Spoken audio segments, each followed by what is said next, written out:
Friends, this is the video number 6 of alternating current.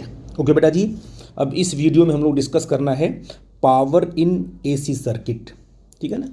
तो अगर आपके पास मान लीजिए एसी सर्किट है जिसमें आपने अल्टरनेटिंग वोल्टेज दिया हुआ है और अल्टरनेटिंग करंट उसमें जा रही है, तो जो इम्पीडेंस होगा, इम्पीडेंस का मतलब जो ओहमिक अपोजिशन होगा, नेट ओहमिक अपोजिशन, तो उसके अक्रॉस जो पावर कंज्यूम होगी हमें उसे कैलकुलेट करना है। इसके पहले हम लोगों ने जो है डीसी करंट के बारे में हमने डिस्कस किया हुआ था। जैसे मान लीजिए यहाँ देखिए मैंने डायग्राम बना रखा है इस केस में। यहाँ आपका मान लो रेजिस्टेंस है, यहाँ पर एक बैटरी लगी हुई है, वी बैटरी लगी है। बैटरी का मतलब डीसी वोल्टेज आपका लगा हुआ है और उसमें करंट आई फ्लो कर रही है। तो इस आर के क्रॉस जो पावर कंज्यूम होगी वो V P equal to V into I होती है। तो वोल्टेज इंटू करंट आप लिख करके पावर को कैलकुलेट कर लेते हो।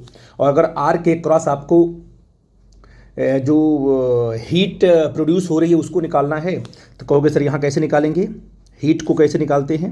तो आपको तो हीट का फॉर्मूला आपका क्या होता है, आई स्क्वायर आर इंटू टी होता है। ठीक है ना। ये तो डीसी वाले कॉन्सेप्ट की बात, ये जो सर्किट आपकी है डीसी सर्किट है। लेकिन जब अल्टरनेटिंग सर्किट होगी तब क्या हम कैसे पावर को कैलकुलेट करेंगे, तरीका यही होगा, बस उसमें जो चेंजेस होंगे उनको मैं एक्सप्लेन करने वाला हूँ। देखो बेटा जी क्या है, मैंने सिंपल कोई एसी सर्किट लिया है। देखो ये क्या है, ये हमने जेड बनाया हुआ, ये आपका इम्पीडेंस है। यहाँ आर भी हो सकता है, यहाँ अकेला एल भी हो सकता है, इंडक्टर भी हो सकता है, यहाँ पर अकेला आपका कैपेसिटर भी हो सकता है, या उनका कॉम्बिनेशन भी हो सकता है। ठीक है बेटा जी, तो इसलिए हमने यहाँ पर जेड लिख लिया है। ठीक है ना। जो भी होगा सबका नेट रिएक्टेंसेस को हम निकाल करके यहाँ जेड के बराबर लिख कर यहाँ पर लगा देंगे और यहीं पर पावर कंज्यूम होने वाली है। यहाँ पर हमने क्या है, अल्टरनेटिंग वोल्टेज जो लगाया हुआ है ई नॉट साइन ओमेगा टी लगा दिया है। और इसमें जो करंट फ्लो कर रही है ना, वो करंट हमने कैसे फ्लो कराया है, I naught sine omega T minus five लिखो या तो प्लस फाइव लिखो, कुछ भी तो आप एक लेके चलोगे। इसका मतलब क्या है कि इस केस में क्या है, इस केस में जो आपका वोल्टेज है और जो आप करंट है उसके बीच में जो फेज का डिफरेंस है वो फाइव हमने ले लिया है। ये फाइव जीरो भी हो सकता है, याद रखिएगा।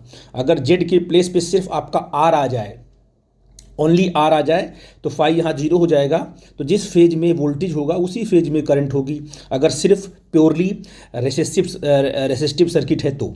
ठीक है बेटा जी। लेकिन हमने जेड लिया हुआ है तो हो सकता है कि आर एल हो सकता है एल सी आर सर्किट हो, कुछ भी पॉसिबल है। इसलिए हमने यहाँ पर क्या है, ओमेगा टी माइनस फाइव ऐसा हमने एज्यूम कर लिया है। तो ठीक है, अब देखिए यहाँ पर क्या है, क्या बोलते हैं कि ये जो वोल्टेज है इसको बोलते हैं इंस्टेंटेनियस वोल्टेज, और ये जो करंट है इसको बोलते हैं इंस्टेंटेनियस करंट, अल्टरनेटिंग करंट। और इसके क्रॉस जो पावर कंज्यूम होगा उसको निकालना है। तो वही फार्मूला आपका है वोल्टेज इंटू करंट। लेकिन जो वोल्टेज इंटू करंट करोगे तो वो इंस्टेंटेनियस पावर आएगी।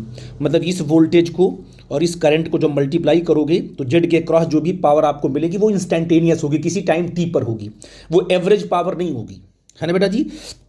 और जो एवरेज पावर होता है, अगर हमको निकालना क्या है, हमें निकालना है कि एक कंप्लीट साइकिल में एवरेज पावर कितनी होगी, पूरे कंप्लीट साइकिल में। मतलब ऐसे, ये देखिए, ये अगर करंट आपका मान लो ऐसे है, ये वोल्टेज भी मान लो ऐसे आपका है, तो यहाँ से जीरो से लेके कैपिटल टी टाइम में जो एवरेज पावर कंज्यूम हो रही है जेड के क्रॉस, इम्पीडेंस के क्रॉस, वो कितना होगी। ठीक है ना। तो एवरेज पावर निकालने के लिए क्या है, पी जो एवरेज होगा, एवरेज पावर होता है total work done, total work done upon total time, है ना। तो आपको देखना है कि टोटल वर्क डन कितना होगा, उसको पहले निकाल लेना आपको है। फिर आपको टोटल टाइम कितना है, जीरो से लेके कैपिटल टी टाइम है, कैपिटल टी टाइम है, उसको डिवाइड कर देना तो आपका आ जाएगा एवरेज पावर। ठीक है ना। तो हम पहले आगे बढ़ेंगे, सबसे पहले निकालेंगे इंस्टेंटेनियस पावर। ठीक है ना। तो हम यहाँ क्या लिखेंगे, देखिएगा, बहुत सिंपल मैथमेटिक्स है। आप लिखोगे इंस्टेंटेनियस पावर, क्या होगा बेटा जी, at any time t is equal to क्या होगा, ई, ये जो बीच में टी का मतलब क्या है, टाइम पर, टाइम फंक्शन है, इनटू, तो ई टी आपका ये है और आई जो आपका ये है, दोनों को मल्टीप्लाई कर देंगे तो आपका आ जाएगा इंस्टेंटेनियस पावर। क्या हो जाएगा हमारा, e naught sine omega T into आई naught sine omega T minus five, ये आपका आ जाएगा। ठीक है ना। अब ई नॉट और आई नॉट को एक साथ हमने कर लिया, देखो क्या आ जाएगा बेटा जी। तो आपने कहा ई नॉट आई नॉट को साथ में कर लिया, इधर क्या आ गया sign omega T into sine omega T minus five, ऐसा ले लिया हमने। और ये जो आपका है इसमें साइन ए माइनस साइन बी का लगा दिया फार्मूला, तो क्या आ जाएगा बोलो, इंस्टेंटेनियस जो पावर आपका आ जाएगा is equal to E naught I naught sine omega T into bracket में इसको तोड़ देते हैं, sine omega T into cos five minus cos omega T into sine five.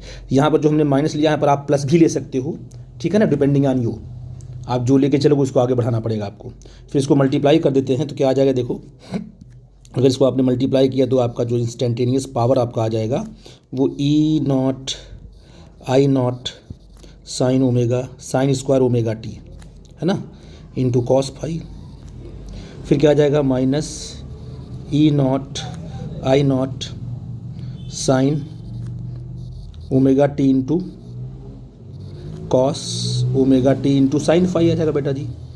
यही तो करते आप आए हो, कोई प्रॉब्लम की बात नहीं है। आपने इसको इसमें मल्टीप्लाई कर दिया और इस टर्म को इस वाले मल्टीप्लाई कर दिया, तो ये आपका टर्म पूरा का पूरा आ गया, ठीक है बेटा जी। अब जो आपका इंस्टेंटेनियस पावर है उसको हम डिफाइन कैसे करते हैं, इंस्टेंटेनियस पावर को डिफाइन करते हैं rate of doing the work D डब्ल्यू अपॉन डी टी, ये ना बेटा जी, आई थिंक मेरी बात समझ पा रहे हो, डी डब्ल्यू upon d t is equal to क्या आएगा, ई नॉट आई naught sine square omega T into cos five है ना माइनस ई नॉट आई naught sine omega T into cos omega T into sine five, ठीक है बेटा जी। अब बस आप क्या करोगे, आपको निकालना है टोटल वर्क डन, तो आप डी टी से पहले मल्टीप्लाई करो इस राइट साइड में, तो जो आपका डी डब्ल्यू आ जाएगा वो कितना आ जाएगा, ई नॉट आई नॉट है ना cos five into sine square omega T into D T, omega T आपका एंगल में याद रखना, माइनस ई नॉट आई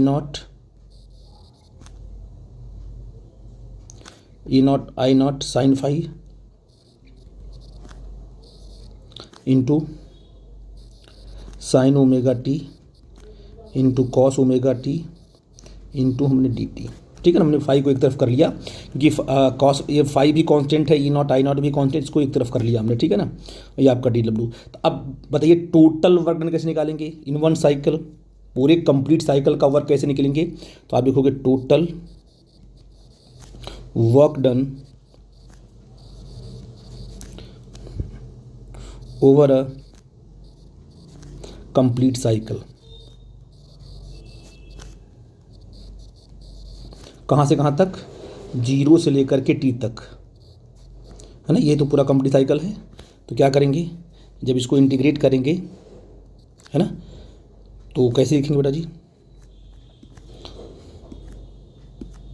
ये पूरा का पूरा इंटीग्रेशन कितना, डी डब्ल्यू कहाँ से कहाँ तक, जीरो टू टी है ना बेटा जी, यहाँ तक देखो ई नॉट कॉस इस बाहर निकाल लेते हैं, ई नॉट आई नॉट कॉस फाइव कहाँ से कहाँ तक बेटा जी, जीरो से लेके कैपिटल टी तक sine square omega T minus E naught I naught sine five bracket zero to capital T sine omega T into cos omega T into D t, यहाँ पर देखो डी टी लिखना भूल गया है ना विथ माइनस साइन, ठीक है बेटा जी।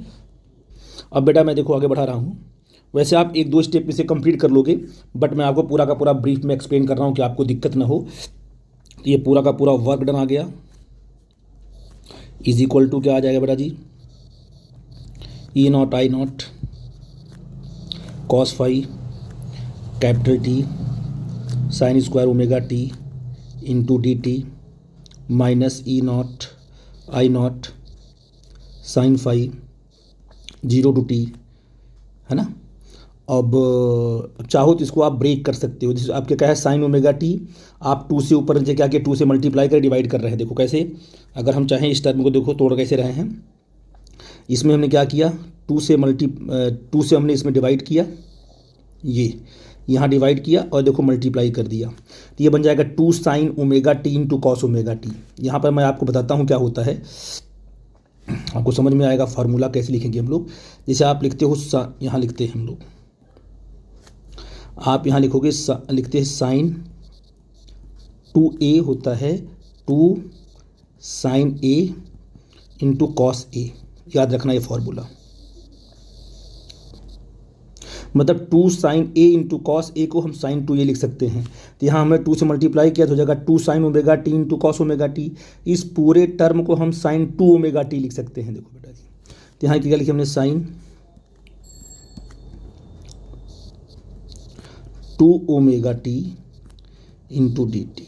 इसको ब्रेक करोगे ना साइन 2 ओमेगा टी को, जैसे साइन 2a को ब्रेक किया आपने 2 sine a into cos a आ गया, वैसे साइन 2 ओमेगा टी को ब्रेक करोगे 2 sine omega T into cos omega t आ जाएगा। ठीक है ना, इस साइन और कॉस वाले टर्म को हमने सिंपल साइन में बना दिया फॉर सिंप्लिसिटी।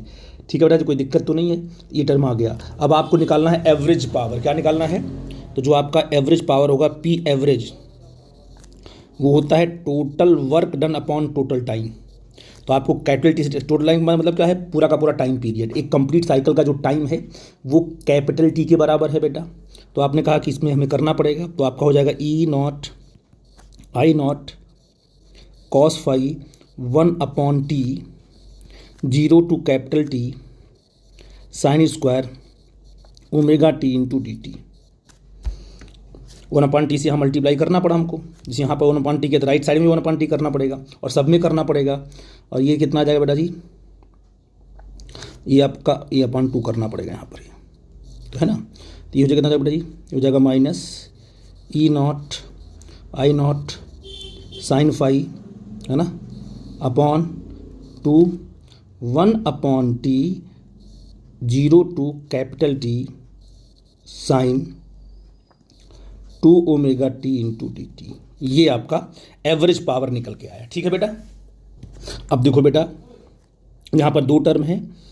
अब जब एक टर्म आपका ये है इंटीग्रेट करना, एक इस टर्म को इंटीग्रेट करना है और एक इस टर्म को इंटीग्रेट करना है। सबसे पहले ये साइन का फंक्शन है, ये किसका फंक्शन है, साइन का फंक्शन है। साइन का फंक्शन मतलब ऐसे आएगा ना, ये देखो ऐसे, ये, और ये एवरेज का फार्मूला होता है 1 upon T 0 to T sine 2 omega T into D T. ये मतलब एक कंप्लीट साइकिल का एवरेज है। अगर एक कंप्लीट साइकिल का हम एवरेज निकालते हैं तो वो हमेशा 0 आता है। अगर ग्राफ आपका साइनसोइडल फंक्शन है और उसका एक कंप्लीट साइकिल का एवरेज निकालेंगे तो हमेशा 0 आएगा, क्योंकि इसको मैं पहले बता चुका हूँ। तो ये टर्म पूरा का पूरा हो जाएगा 0,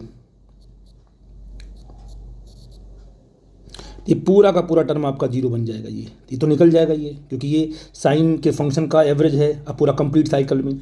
और इस टर्म की वैल्यू क्या होगी, मैंने आपको पिछले टर्म में मैंने कराया होगा ना कि स्क्वायर का एवरेज निकाला होगा। पहले हमने आई के स्क्वायर किया होगा, तो आई क्या आया था उसमें, आई नॉट का square sine square omega T into D T, 0 से लेकर टी तक हमने उसका एवरेज निकाला था। तो वहाँ पर आप देखे थे कि वहाँ पर आया था 1/2 आया था। इसको जब सॉल्व करोगे पूरा का पूरा, इसको इंटीग्रेट करोगे तो ये आएगा 1/2। ये मैं करा भी चुका हूँ, इसकी वैल्यू आएगी 1/2। ठीक है, तो आपको इंटीग्रेट नहीं करना है, फिर आपको इंटीग्रेट करके जो प्रोसेस आपको लंबा नहीं करना है। ये तो डायरेक्ट 0 हो जाएगा और इसकी वैल्यू आ जाएगी स्क्वायर, साइन के स्क्वायर का फंक्शन अगर है और उसका अगर एवरेज लोगे तो क्या है, वो 1/2 आएगा ये। ठीक है बेटा जी, तो वैल्यू हम पुट कर देंगे तो आपका जो पी एवरेज आ जाएगा, आपको बस इस दोनों को ही ध्यान देना होगा। बस ये जो आपका पी एवरेज आएगा वो कितना आएगा बेटा जी, ई नॉट आई नॉट, है ना बेटा जी, कॉस फाई अपॉन 2। इसको और सिंप्लीफाई करेंगे और अच्छा कर देंगे तो हो जाएगा तुम्हारा P average is equal to E not upon √2 into I not upon √2 into cos phi.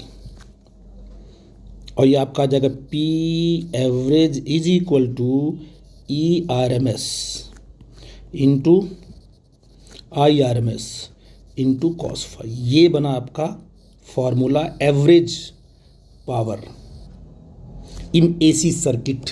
It is important, ये बहुत ही इम्पॉर्टेंट है प्रॉब्लम सॉल्विंग के लिए। न्यूमेरिकल मैक्सिमम इस पे पूछा गया है और इसकी मीनिंग अभी आपको नहीं पता है। अभी तो आपने डेरिवेशन देखा, इसकी डेप्थ में जाके आपको मीनिंग एक्सप्लेन करेंगे, तब इससे न्यूमेरिकल आपको आप निकाल पाओगे। यहाँ पर जो आपका कॉस फाई है, इसको बोलते हैं पावर फैक्टर, इसको बोलते हैं पावर फैक्टर। यही डिसाइड करता है कॉस फाई कि पावर आपका मैक्सिमम कब होगा और मिनिमम कब होगा।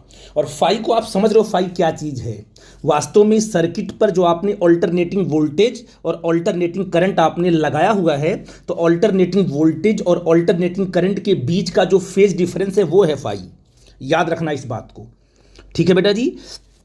अब बताइए कि अगर फेज डिफरेंस आपका जीरो हो गया, अगर मान लो एक ऐसी सर्किट है, आप अगर एक ऐसी सर्किट है जहां पर फाई की वैल्यू जीरो हो जाती है, अगर प्योरली रेसिस्टिव सर्किट होगा, मान लो क्या होगा बोलो, अगर सर्किट आपका प्योरली रेसिस्टिव होगा आर, तो इसमें जो है, इस केस में जो आपका पावर आएगा वो कितना आएगा बेटा जी। इस केस में जो पावर, इस केस में जो आपका फाई होगा वो जीरो होगा। इस केस में जो फाई होगा जीरो होगा। क्यों? क्योंकि आर के क्रॉस ऑल्टरनेटिंग वोल्टेज और ऑल्टरनेटिंग करंट के बीच में फेज डिफरेंस नहीं होता है, तो वो जीरो हो जाएगा। अगर फाई की वैल्यू जीरो हो जाएगी, कॉस फाई क्या हो जाएगा, ये हो जाएगा 1। यानी कॉस की वैल्यू आपकी क्या हो गई, मैक्सिमम हो गई। जब फाई आपका जीरो हुआ तो कॉस फाई की वैल्यू हो गई मैक्सिमम हो गई। उस टाइम पर जो पावर निकल के आया आर के क्रॉस, अगर अकेला आर है तो यहाँ पर जो एवरेज पावर निकल के आएगा पी एवरेज, ये होगा मैक्सिमम। कितना होगा, सिंपल ERMS IRMS। ये मतलब आप ये कह सकते हो कि अगर सर्किट आपकी प्योरली रेसिस्टिव है, केवल उसमें रेजिस्टेंस लगा हुआ है, तो वहां जो पावर कंजम्पशन होगा, पावर कंज्यूम होगा, वो मैक्सिमम होगा आर के क्रॉस, क्योंकि वोल्टेज और करंट के बीच में फेज डिफरेंस नहीं होगा। आई थिंक मेरी बात आप समझ गए। ये आपका पहला पॉइंट था और आपको समझाना था कि फाई की मीनिंग क्या है, कैसे हम फाई को समझेंगे। ठीक है बेटा जी, इसलिए मैंने पहले आपको समझा दिया। अच्छा, दूसरे पॉइंट में देखते हैं, पावर फैक्टर की मीनिंग तो बाद में बताएंगे आपको, लेकिन आप कॉस फाई की जो कॉस फाई करता क्या है उसको हम समझा देते हैं आपको। है जो आपका दूसरा पॉइंट क्या है, मान लो आपके पास प्योरली इंडक्टिव सर्किट है ऐसे,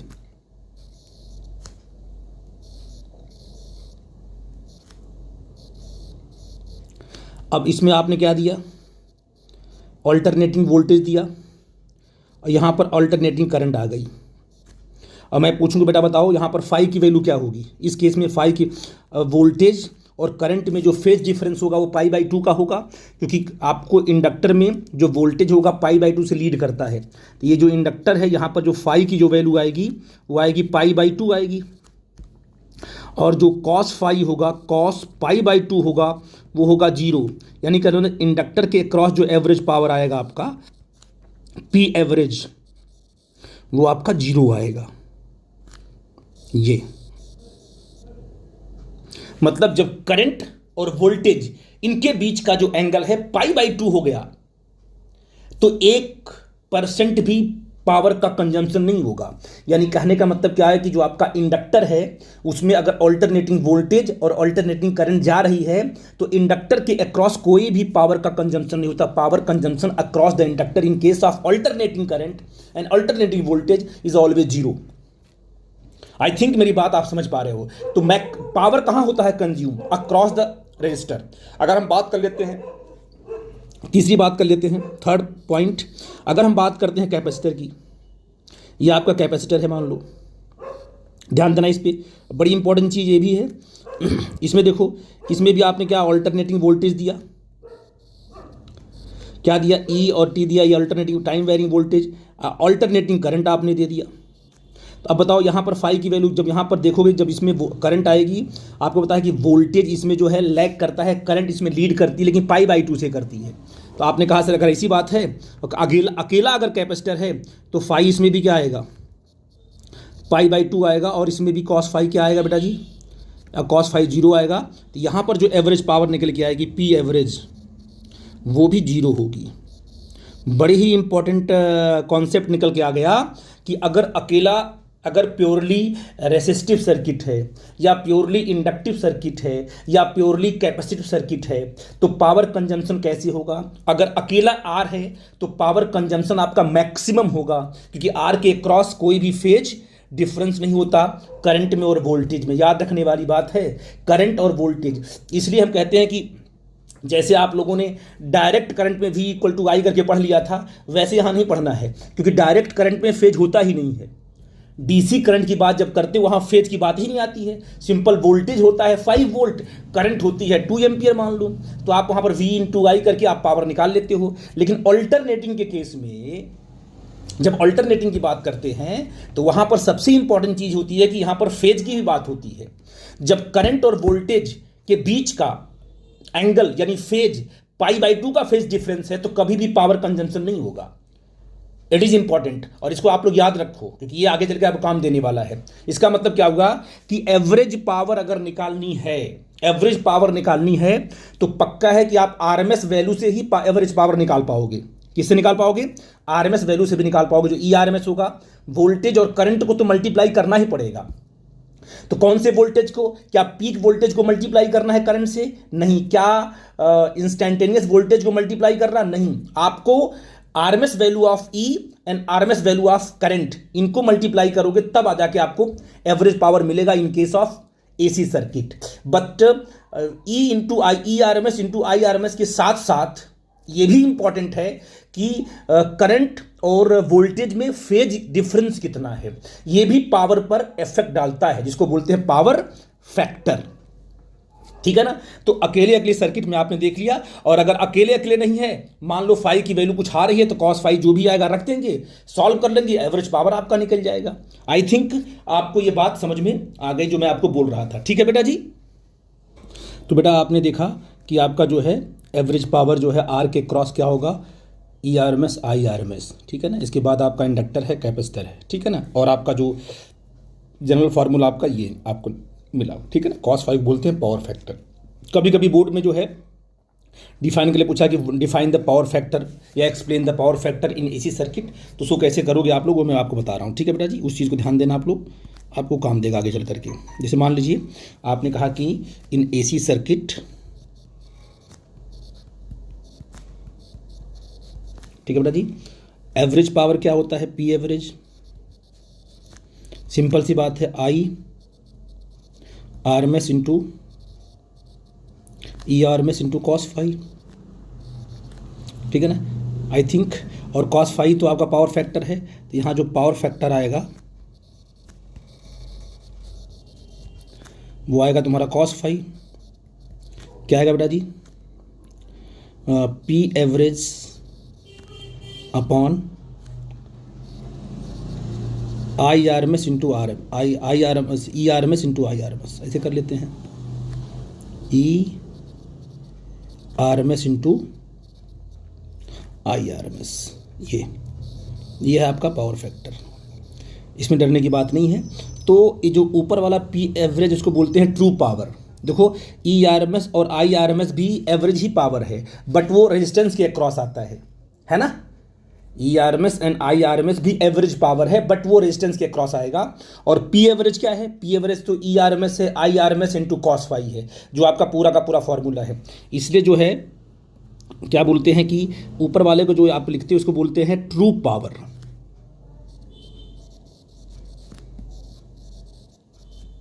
पूरा पी एवरेज कॉस फाई के साथ ट्रू पावर अपॉन जो E R M S I R M S जो रेजिस्टेंस के क्रॉस एवरेज पावर मिलता है उसको बोलते हैं एपेरेंट पावर। क्या बोलते हैं बेटा जी?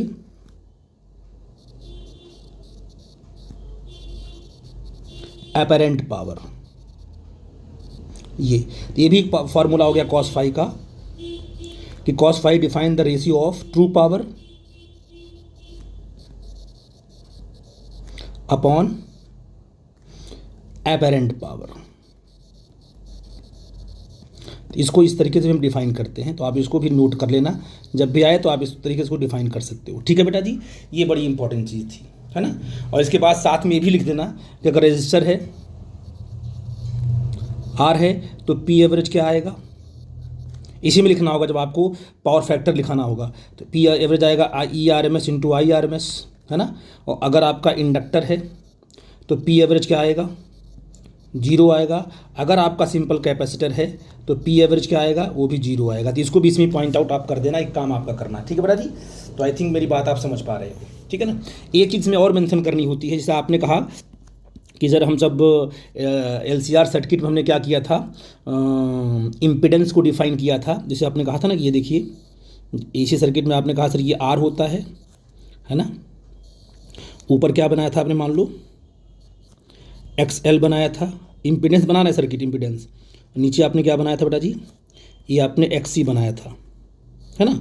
और आपने कहा दिया मान लीजिए XL अगर आपका बड़ा है तो इसका नेट कहाँ आएगा, ऊपर आ जाएगा ऐसे। ये हो जाएगा XL माइनस क्या हो जाएगा, XC हो जाएगा। तो R और XL माइनस XC का जब रिजल्टेंट लेते हैं ऐसे, तो वास्तव में ये इम्पिडेंस आता है। ये क्या आएगा बेटा जी, ये Z जो आएगा ना, ये आपका Z आएगा, Z।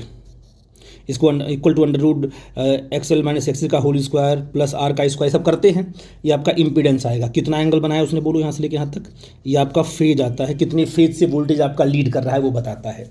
तो अगर इस ट्रायंगल इम्पिडेंस ट्रायंगल को देखो तो यहाँ से cos फाई क्या आएगा बेटा जी, देखो यहाँ से cos फाई क्या आएगा, देखो ये आपका बेस है, ये आपका हाइपो है, ये आपका परपेंडिकुलर है। तो cos फाई की वैल्यू क्या होती है, बेस अपॉन हाइपोटेनियस। तो बेस क्या है, R है, हाइपो क्या है, Z है। तो ये आपका cos फाई आता है R अपॉन Z। ये बड़ा इंपॉर्टेंट, बहुत इंपॉर्टेंट है कि पावर फैक्टर को R/Z से हम डिफाइन करते हैं। R तो आपका कॉमन है, हर सर्किट में R रहता है, चाहे वो LCR हो, चाहे वो RL सर्किट हो, कोई भी सर्किट हो, हर जगह R आपका कॉमन रहेगा। जो Z है वो बदलता रहता है। LCR होगा तो Z कुछ और हो जाएगा, केवल RL होगा, Z कुछ और हो जाएगा। तो Z आपका चेंज होता रहता है, लेकिन आपका R फिक्स है। तो कहीं पर किसी सर्किट में अगर आपको पावर फैक्टर निकालना है तो उस सर्किट का Z निकाल लो बेटा। क्या निकाल लो कि पूरा का पूरा नेट इंपीडेंस निकाल लो और उसको R से डिवाइड कर दो, तो आपका पावर फैक्टर आ जाएगा। इस बात को अगर आप समझ गए तो ये भी बड़ा इंपॉर्टेंट कॉन्सेप्ट है। तो रेजिस्टेंस अपॉन इंपीडेंस, क्या बोलते हैं उसको, रेजिस्टेंस अपॉन इंपीडेंस, ठीक है बेटा जी। तो ये तो एवरेज पावर के बारे में बात हो गई, ठीक है ना। और आपके दिमाग में एक बात बिल्कुल बैठ जानी चाहिए कि वोल्टेज और करंट ही पावर बनाते हैं, लेकिन वोल्टेज और करंट के बीच में अगर फेज डिफरेंस कुछ आ गया तो पावर कम कंज्यूम होगा। अगर वोल्टेज और करंट एक ही फेज में है, दोनों का सेम फेज है, तो पावर खूब वहां पर कंज्यूम होने वाला, लॉस होने वाला है। और अगर एंगल दोनों में बनने लगा, दोनों में फेज डिफरेंस आने लगा, तो पावर कंजम्पशन कम होगा। और π/2 हो गया जब भी होगा तो नो पावर कंज्यूम होगा, कोई पावर का लॉस नहीं होने वाला है। ये चीज आप लोग, मतलब वही करंट पावर में पार्टिसिपेट करेगी जो वोल्टेज के अलोंग होगी। याद रखना, पावर तभी बनेगा जब करंट और वोल्टेज दोनों एक दूसरे के मतलब एक सेम फेज में हो, ठीक है ना। इसी पर एक नया कॉन्सेप्ट आएगा, वॉटलेस करंट, वो भी मैं यहीं पर एक्सप्लेन कर दे रहा हूं। अब बड़ा इंपॉर्टेंट है, जिस नाम से ही इसका वॉटलेस करंट। इसको आप लोग, मैंने PDF सेंड किया, वहाँ से आप लोग पढ़ लेना इसकी कैसे इसको लिखते हैं। बट वॉटलेस करंट क्या है, उसे हम कैसे डिफाइन करेंगे उसकी हम बात कर लेते हैं, ठीक है जी। The current flowing in the circuit, अगर सुनो मेरी बात, पहले वॉटलेस होता क्या समझा देते हैं आपको। वॉटलेस का मतलब जहाँ पर जो वो करंट जो पावर नहीं बना रही है। जैसे मान लो यहाँ पर ये आपका E0 है और ये क्या है बोलो, ये आपका I0 है। तो यहां पर कितना एंगल बना बेटा जी, π/2। अब इस केस में क्या होगा पावर, इस केस में एवरेज पावर आपका क्या होगा जरा बताओ तो। ये 0 होगा क्योंकि वोल्टेज और करंट के बीच में कितना एंगल है, π/2। तो क्या ये करंट पावर बना रही है, नहीं बना रही है। ये करंट क्या कहलाएगी, वॉटलेस करंट। इसे क्या बोलेंगे बेटा जी, वॉटलेस करंट। मतलब ये पावर को नहीं बना रही है, ठीक है बेटा जी। वही करंट पावर को बनाएगी जो वोल्टेज के अलोंग हो। पहली बात, आई थिंक मेरी बात आप समझ पा रहे हो। जैसे मैं आपको बता दूं, मान लो किसी बच्चे ने कहा सर कि ये E0 है, ये आपका पीक वोल्टेज यहाँ पर है, हमने इसको बनाया वेक्टर डायग्राम में, ठीक है। और कहा सर I0 ऐसे है, ये आपका I0, ठीक है ना। तो क्या यहाँ पर, अच्छा एंगल कितना आपका बोलो, ये एंगल फाई है। आई थिंक मेरी बात आप समझ गए। मैं आपसे पूछूं कि क्या ये जो आई नॉट है ये पूरा का पूरा पावर में पार्टिसिपेट करने वाली है? आप कहोगे सर नहीं, पूरा का पूरा तो नहीं करेगी। अगर यही ना, अगर मान लो ई नॉट ऐसे होता और आई नॉट भी ऐसे होता, तो ये आई नॉट पूरा का पूरा पावर में पार्टिसिपेट करता और ई नॉट, आई नॉट से हम E R M S into I R M S से निकाल लेते हैं। लेकिन यहाँ पर आई नॉट जो है ई नॉट के फेज में नहीं है। कितना फेज डिफरेंस है? फाई है। तो ये आई नॉट पूरा का पूरा पार्टिसिपेट नहीं करने वाला। आई नॉट तो पावर तो बनाएगा, लेकिन आई नॉट का पूरा क्या है, पार्ट पार्टिसिपेट नहीं करने वाला है पावर में। तो क्या होगा, इसका कुछ कंपोनेंट पावर बनाएगा। जो कंपोनेंट जो है, अगर आई का कंपोनेंट जो इसके अलॉन्ग आएगा, कितना आएगा बेटा जी, आई नॉट कॉस फाई, है ना। ये जो पार्ट है, किसका पार्ट है? ये बेटा आई नॉट का पार्ट है। ये जो करंट है, ये जो कंपोनेंट है, वो पावर बनाएगा। मल्टीप्लाई कर देंगे तो पावर बनेगा, क्योंकि ये वाला कंपोनेंट और ई नॉट दोनों सेम फेज में आ गए, तब ये पावर बनाएगा। और अगर इसका जो वर्टिकल कंपोनेंट हमने ऐसे ले लिया, ये क्या होगा बेटा जी, आई नॉट साइन फाई। अब ये बताइए, क्या इसके दो कंपोनेंट, एक तो वोल्टेज के अलॉन्ग है और एक वोल्टेज के परपेंडिकुलर है।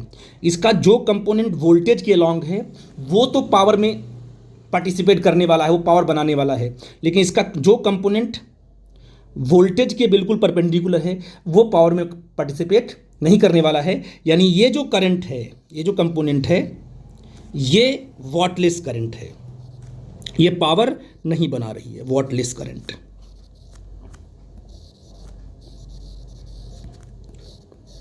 तो जो करंट पावर में इन्वॉल्व नहीं हो रही है वो वॉटलेस कहलाएगी, इसको बोलते हैं वॉटलेस करंट। आई थिंक मेरी बात आप समझ गए क्या होती है मीनिंग वॉटलेस करंट की। ठीक है बेटा जी, अब हम अगले टॉपिक में आते हैं, अगले कॉन्सेप्ट पे।